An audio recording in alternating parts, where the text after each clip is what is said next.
Good morning. I'm not Susie Keys. I'm Lee Anderson, a member of the parish committee, and I welcome everyone here today, whether in person or online. We have a special welcome to our speaker today, and that is Reverend Joe, the Executive Director for UU Mass Action, and with passion and zest mobilizes and organizes with the many UU Mass Action campaigns. She's also busy as a chaplain at Beth Israel Deaconess Medical Center in Boston and caring for her 3-year-old who is down in the nursery right now. She loves liberation, the ocean, and a fine chicken dinner. Welcome, Reverend Joe. And a special welcome to visitors. We invite you to join us downstairs in the vestry, which is the room directly under the sanctuary, for coffee and tea and conversation. There are red mugs down there for any newcomers, so that if you're interested in chatting with somebody who's more experienced here at First Parish, hold up your red mug. And I also want to welcome the people online. Our mission is to build community, search for meaning, deepen our spirituality, and make a better world.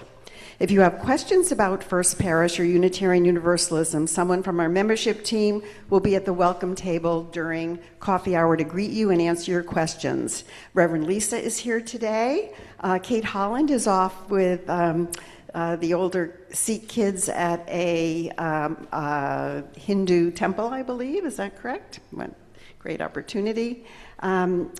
And a big thanks to all other service participants whose names are in the order of service.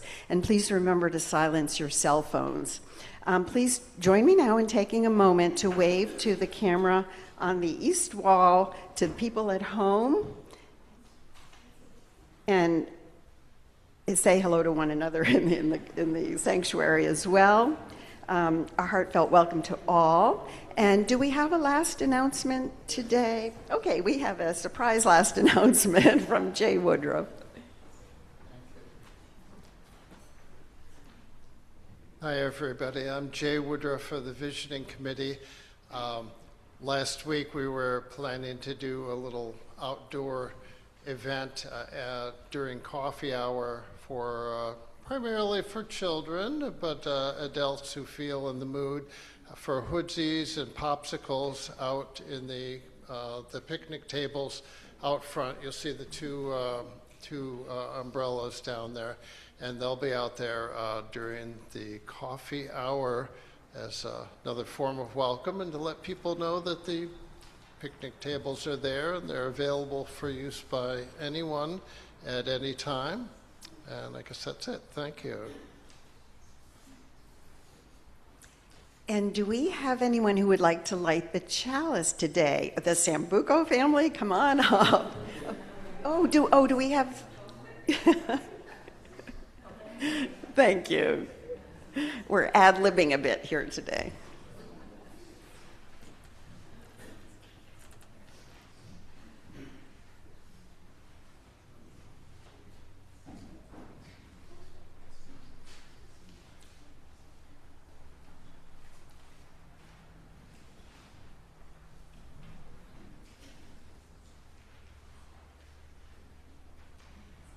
Good morning. Ready? With open minds and loving hearts, we gather to search for meaning, to care for one another, and to work together for a better world.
Good morning. Today I offer you the scream I gave to my pillow, the grain of my mother's hair, which she gave to me through the phone. The bread that my friend made and delivered, which smelled like her home. I offer you the bath I've drawn and littered with salt and kernels of lavender. May the warm water hold you the way a hug might, if I could climb across time and give it to you. With all the beauty, warmth, and embrace that is a warm bath with lavender and the need to scream into a pillow, let us worship. If you now join me in rising as you are willing and able and singing our first hymn, number 298, Wake Now My Senses.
So, good morning. I am telling the story again this morning. And fortunately, I have my good friend Joe. Joe and I went to seminary together, been friends a long time, who's going to help me with that by holding the book. So, who here likes birds? Yeah, pretty much everybody likes birds. You like watching them or listening to them, or some of us are really good at identifying them. And so call out some names of local birds that we see here. Bluebirds. Hummingbirds. I don't know, I heard oriole, robin, eagle, bald eagle. Oh, that's right, yeah. Those are some great, and we could go on and on because there's so many wonderful birds. And there are also starlings, those blackbirds that you see. Have you ever seen starlings just sweep through the sky in a great big group. Has anybody seen that? Yeah, it's so beautiful. Great mass of black wings. And did you know what it's called when starlings fly in a great group through the sky like that? Do you know? No, I don't think that's the word. Murmuration. A murmuring. It's called a murmuring. I know. There's so many different names for groups of animals and birds. So that's a murmuring.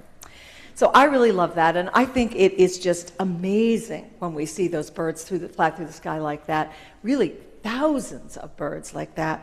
And I think it's actually awe-inspiring. And awe is what Reverend Joe is going to be talking about today.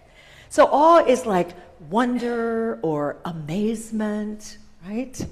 And it's that kind of wonder when you see something and your heart just fills up. You feel like your heart is just becoming bigger. That's awe. And so I have a book for you, as I said. It's called We Are Starlings, and Reverend Joe is going to turn the pages for me, and I will read that.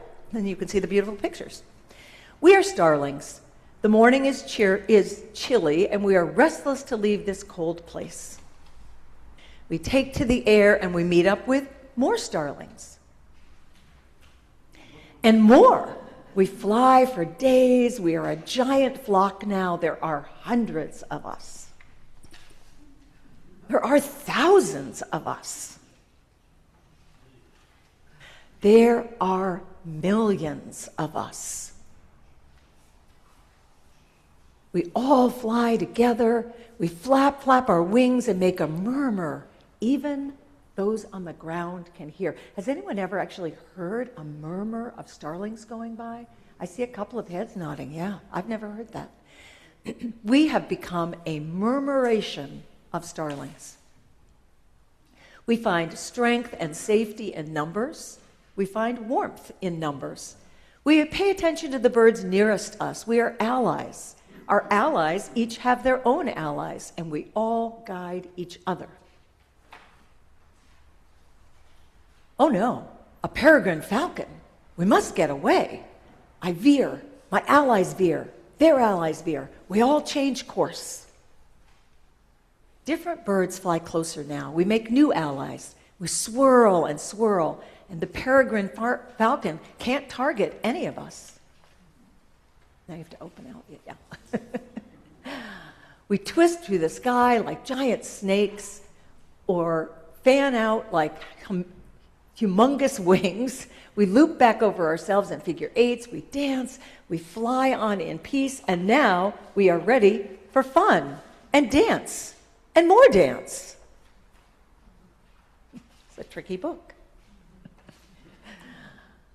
Then we land all at once. Look at that, like smoke coming down. And that's our way. A sudden plop to earth, the starling way.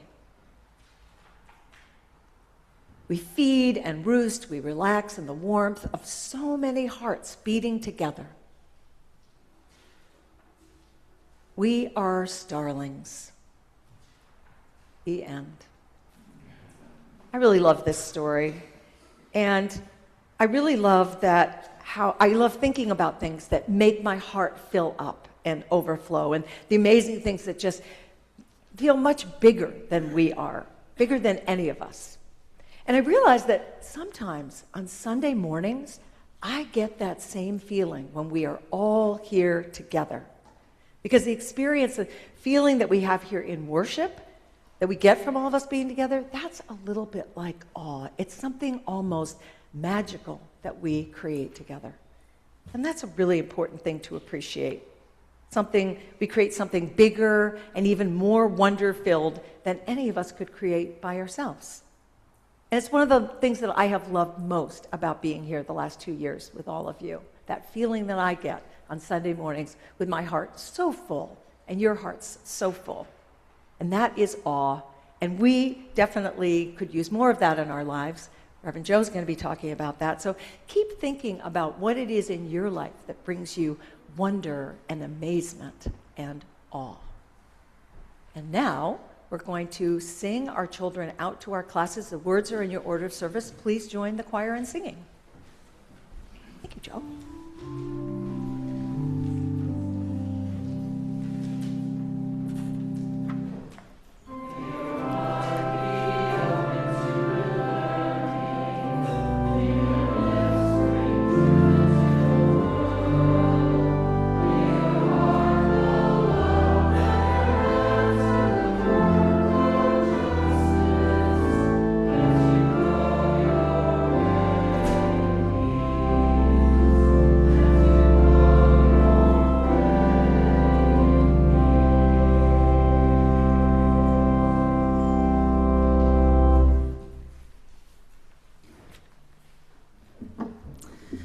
Speaking of times that fill our hearts, generosity is a thing that can fill our hearts and is the time in our service where we invite the generosity for the support of our congregation.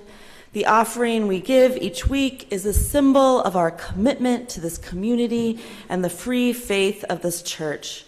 We receive it gratefully with appreciation for our community and all that sustains us.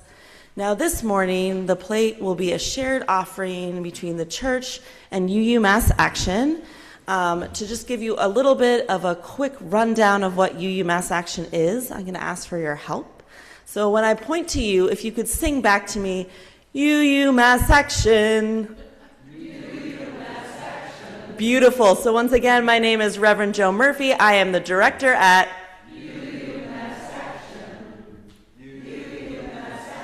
is an organization. We are a statewide advocacy network. We are one of the state action networks for Unitarian Universalists that are across the state. We are the ones for Massachusetts. We here at work on legislation and advocacy in the areas of decarceration, immigration, housing and economic justice, indigenous solidarity, and we just added democracy and trans justice as new campaigns. We also have a youth corps, which is a corps of high school youth that join us on some of our campaigns while they learn organizing skills and learn what is going on policy-wise in our state house. We at greatly appreciate your support, and we also welcome you to hop onto our newsletter to get updated of our events, including on June 11th, a talent show. We would all love to see you from. Thank you so much. If you are here for the first time, please let the plate pass you by. You are our guest. You may place your offering in the plate as it comes around or give by text or online. The giving instructions are in your order of service. The offering will now be given and gratefully received.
Good morning. My name is Eric Felton. My pronouns are he, him, his, and I am a lay minister of this congregation. This is the time in our service we set aside to acknowledge the joys and sorrows that we all hold. In both our sharing and in our witness, we affirm our covenant to care for one another. Each Sunday, we light a visual candle in recognition of the pain and suffering being experienced around the world due to ongoing war and violence. May this small act help us unite in our prayer for the end of all suffering. If you have a personal joy or sorrow you'd like to share, please feel welcome to come forward now or raise your hand on behalf of those joys and sorrows that are left unspoken. And we hold each other in a circle of care in a moment of silence.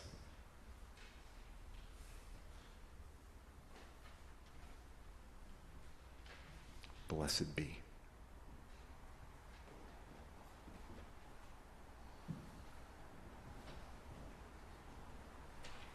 Let us join in a moment of centering, taking one big collective breath, breathing in and out. As we breathe in and out together, let us feel and be surrounded and filled by all the love and holiness in this room. May this love and holiness fill and surround us, pushing out what doesn't serve us and leaving what does. May the presence of all that is holy and all that is love fill us and extend outwards to our communities, to our worlds, blessing all the joys, concerns, and sorrows said here today and the ones still on our hearts. It is a time when so much of us are carrying a lot and trying to carry the weight of the world. In moments like these, I like to remind us that it is not ours to carry alone, and I've been singing a little bit of a song at moments of centering to remind us. It's very simple, so I'm going to sing it a couple of times, and if you want to join in, please feel free. Loosen, loosen, baby, you don't have to carry the weight of the world in your muscles and bones. Let go, let go, let go. Loosen, loosen, baby, you don't have to carry the weight of the world in your muscles and bones. Let go, let go, let go. Loosen, loosen, baby, you don't have to carry the weight of the world in your muscles and bones. Let go, let go, let go. One more time. Loosen, loosen, baby, you don't have to carry the weight of the world in your muscles and bones. Let go, let go, let go. Let go, let go, let go.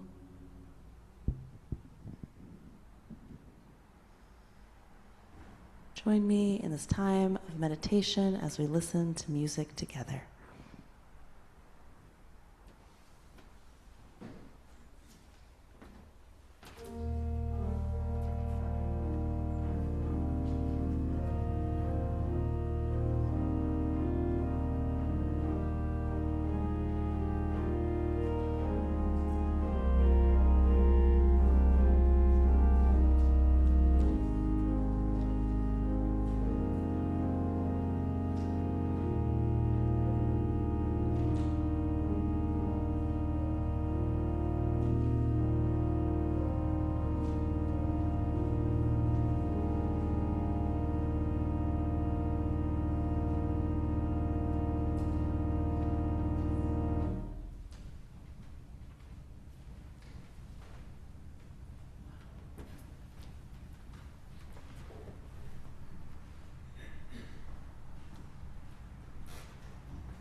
Meditations in an Emergency by Cameron Awkward Rich.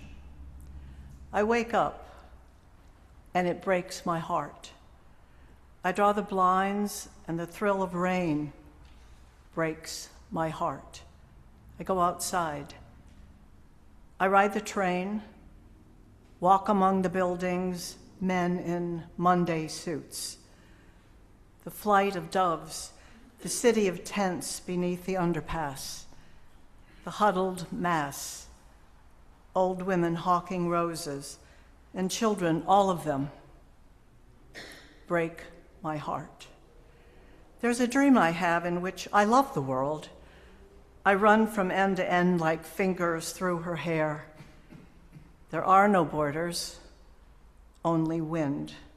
Like you, I was born. Like you, I was raised in the institution of dreaming.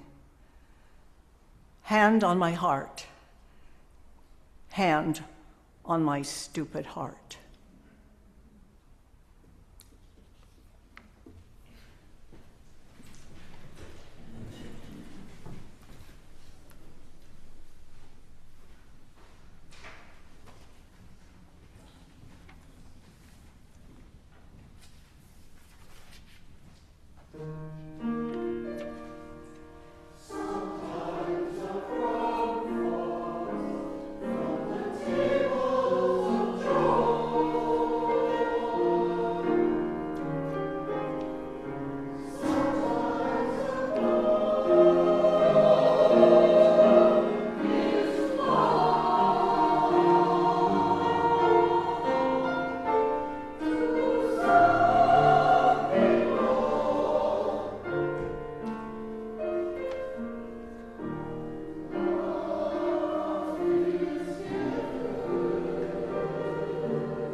As Reverend Lisa already introduced, this morning I will be talking about awe.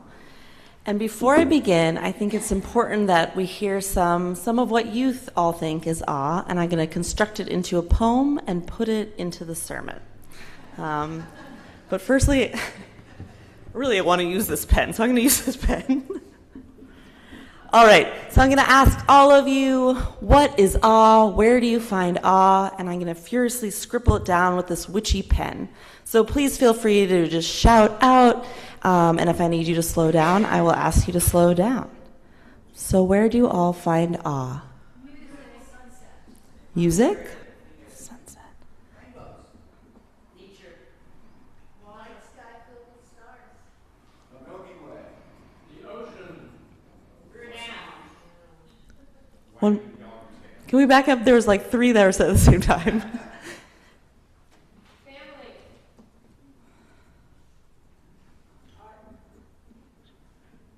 A thunderstorm.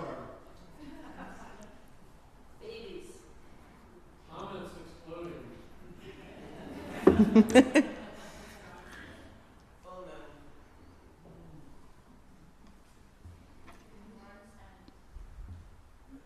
The what? Warm sand. Warm sand. Works.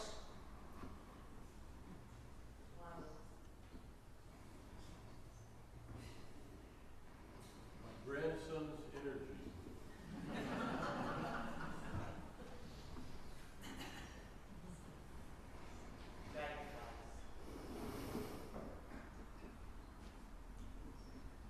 Robins.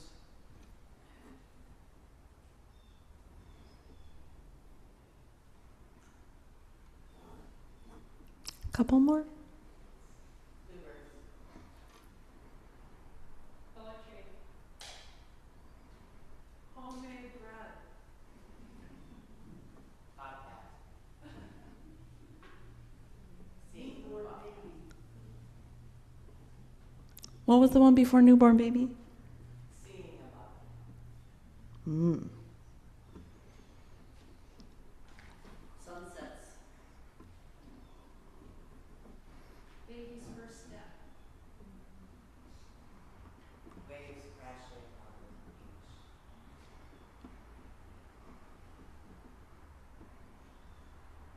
beach. Okay.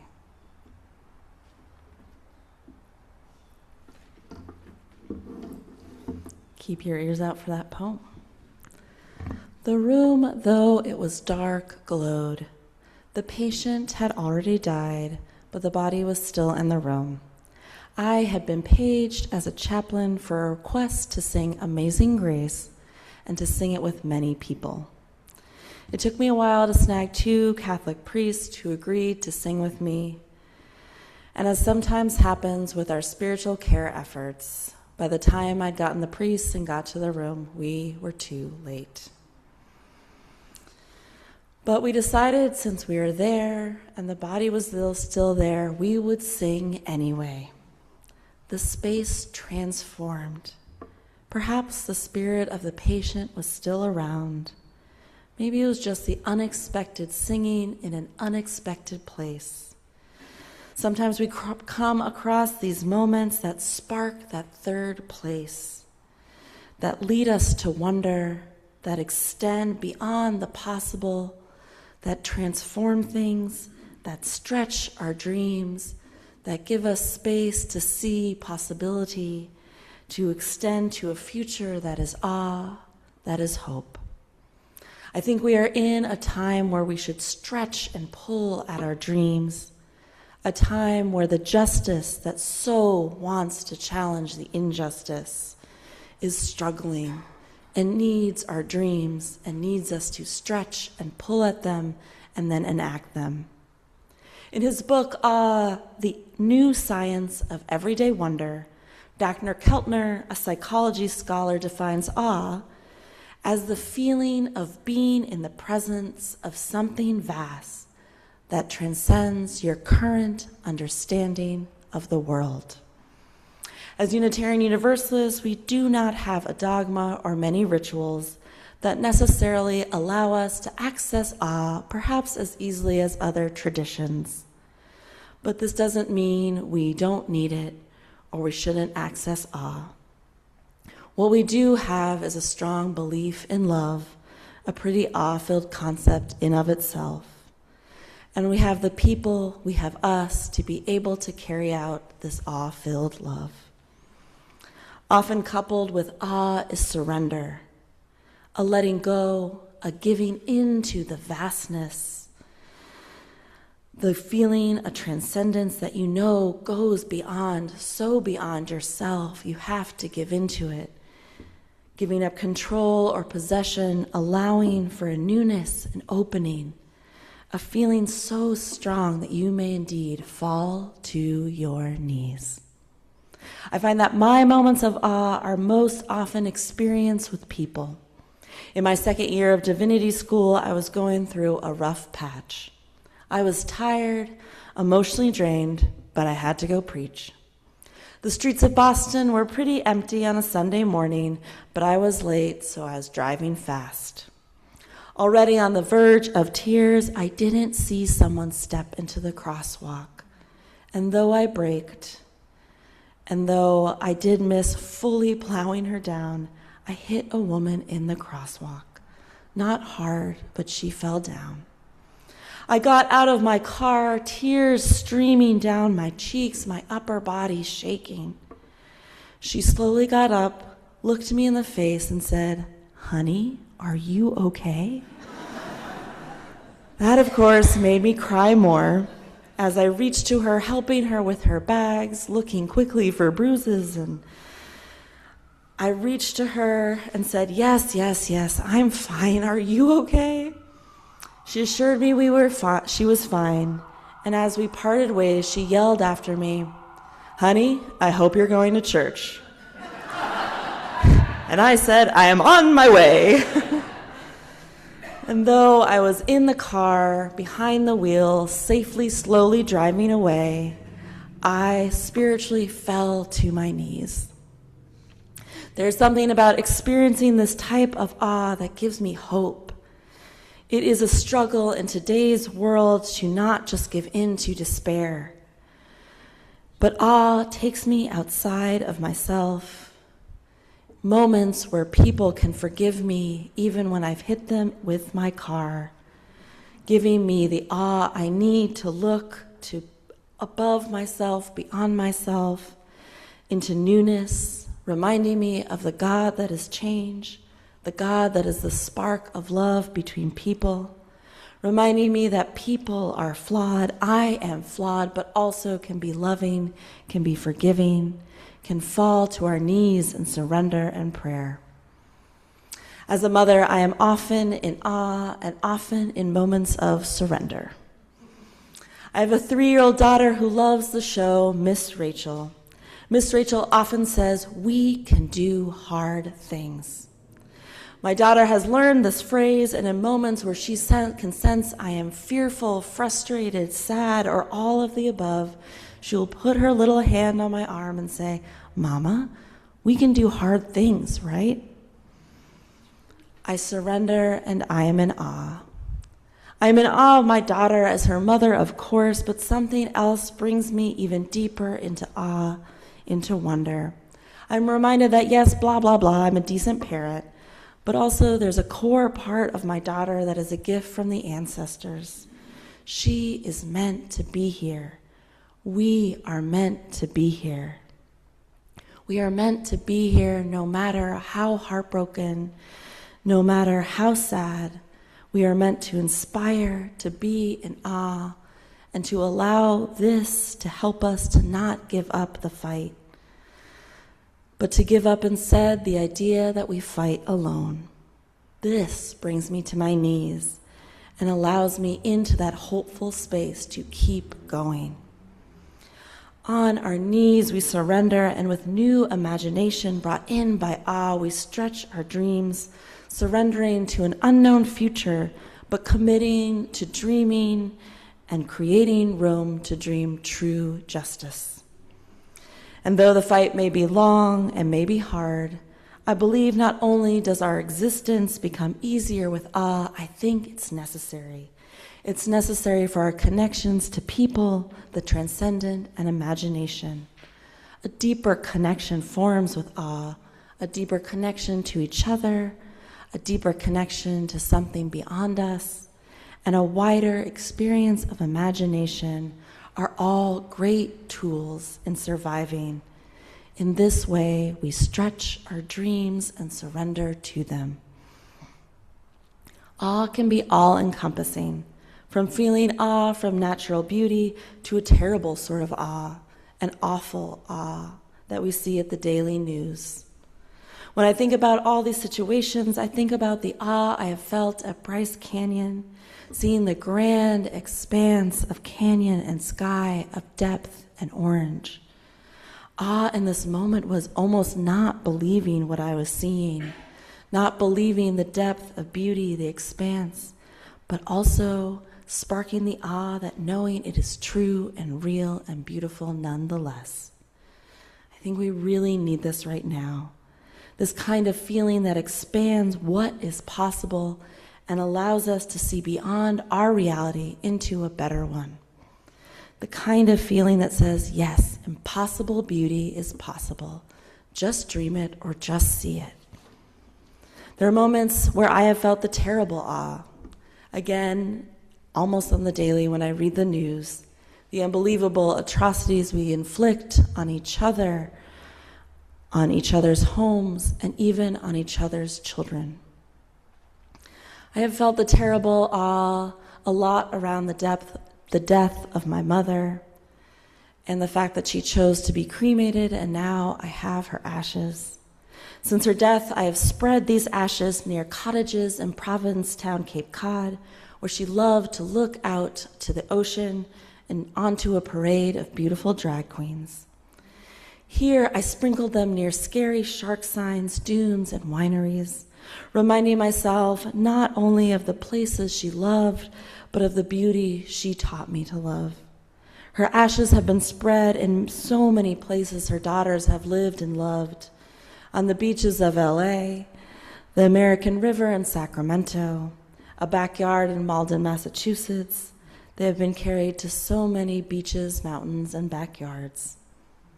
I have always prized beauty, not above all else, but more than it is often given credit for.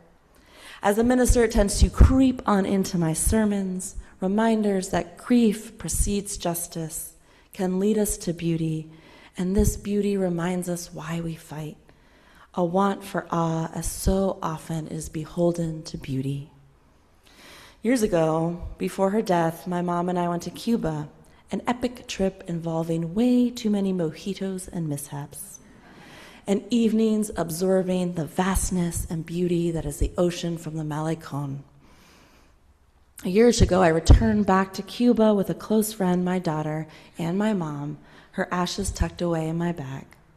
The ocean was wild, crashing against the rock esplanade, threatening anyone who dared approach. With my friend holding my daughter and a bottle of rum in hand, I approached the crashing waves, expecting great awe.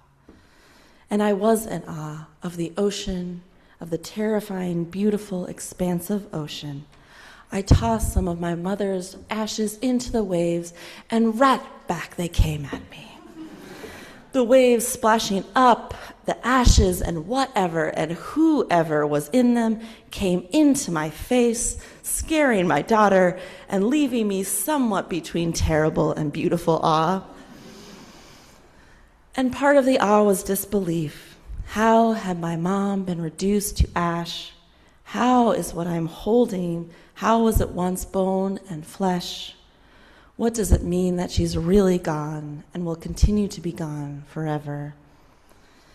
And also the thoughts of, wow, this ocean is beautiful and she would have loved to be standing here with me. In the midst of it all, I felt my mom's fear of the rocks, the rough sea, and the unknown. And then I heard the voice she used to always use when I was afraid. So I took a swig of rum, released more ashes back into the sea, hoping they wouldn't come back at me this time, and whispered back the words she used to tell me when I was afraid. It's okay. It's going to be wonderful. It's going to be a wonderful, perhaps scary, but a wonderful adventure. In the midst of when we are afraid, when the waves bring awe, darkness, a great expanse, and the unknown, let us feel and remember what takes our breath away. Where do you woa and wonder? Where are you most in awe? Find these answers in the face of awe and lean into them so that we can dream beyond the injustices that persist, so that the awe we see and feel can make our dreams big enough to counter the injustices we see. Breathe into the awe so that we can connect to a transcendence that demands a greater wonder, a greater imagination than fascism, capitalism, violence, all of those things could ever fathom. Let us be in awe so we remember we are not alone. We are connected, and we are the ones who will dream, imagine, and build our future and build it out of hope, dreams, and beauty. Now, the awe we have created here today goes something like this. We see, feel, and breathe awe as nature, music, sunsets, sunsets again, ocean, rainbows. Awe for us here is nights filled with stars and the energy of my grandchild. Awe for us now is family, robins and bluebirds, poetries. Awe is thunderstorms. Ah is warm sands and flowers, more flowers. It again is night filled with stars and the energy of my grandson. Ah is homemade bread, the nourishment it brings, a newborn baby. Ah is seeing a bobcat. Ah is a baby's first steps. It is waves on the ocean. It is togetherness. It is nature, music, sunset, and rainbows. It is nature, music, sunsets, and rainbows. It is a night filled with stars, filled with bobcat sightings, filled with a baby's first step, filled with the energy of us, the energy of all to come, and the energy of all who came before. I love the words miracles despite it all.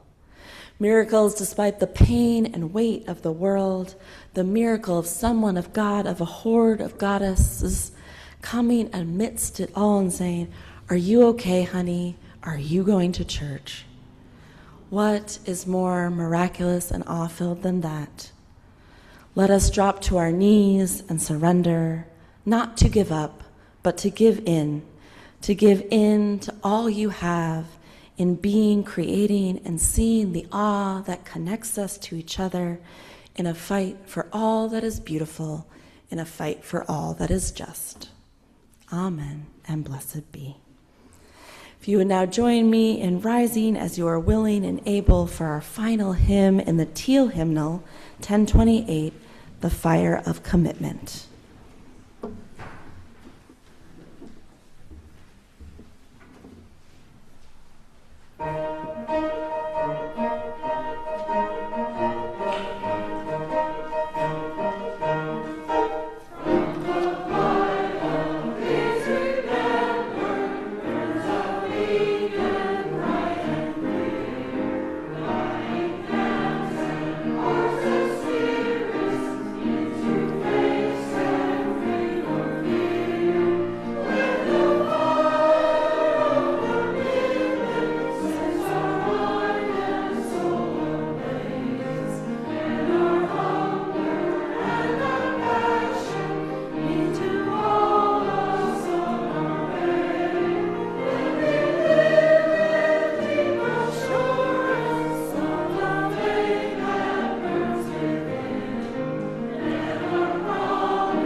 Let us, in awe and in the creation of awe, make it known to each other that we will not give up on beauty. We will not give up on beauty and awe that is fighting for each other, never giving up, just giving in to the feeling and building and dreaming and awe that is hope, a hope that is awe. Let us go forth in this beauty, in this awe, in this hope. Blessed be.